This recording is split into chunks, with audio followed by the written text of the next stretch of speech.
Dans les années 80, Jean-François Leliard travaillait pour un grand groupe laitier. Il produisait à lui seul 90 000 yaourts par jour.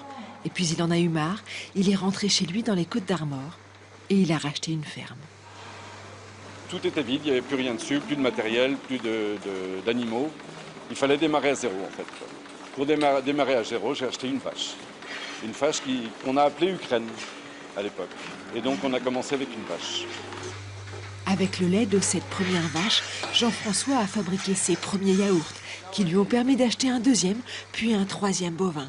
Aujourd'hui, la ferme en compte 85 et produit quelques milliers de litres de lait que Jean-François transforme toujours en yaourt, en fromage blanc et en lait ribot, un des trésors des fermes d'hier qui a bien failli disparaître. À partir du moment où les laiteries ont commencé à ramasser le lait dans les fermes, les agriculteurs ont arrêté de transformer eux-mêmes leur lait. Donc c'était un produit traditionnel qui avait été un petit peu perdu et qu'on a repris.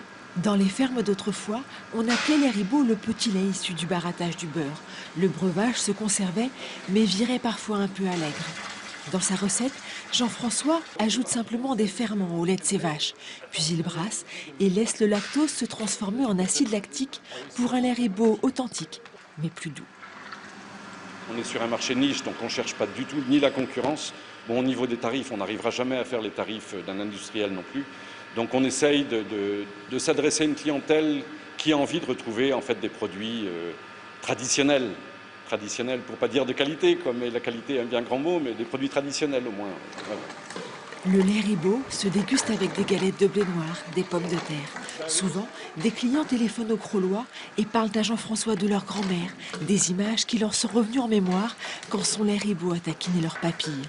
Jean-François ne produira plus jamais des milliers de quoi que ce soit. Il sait depuis longtemps que le bonheur est ailleurs.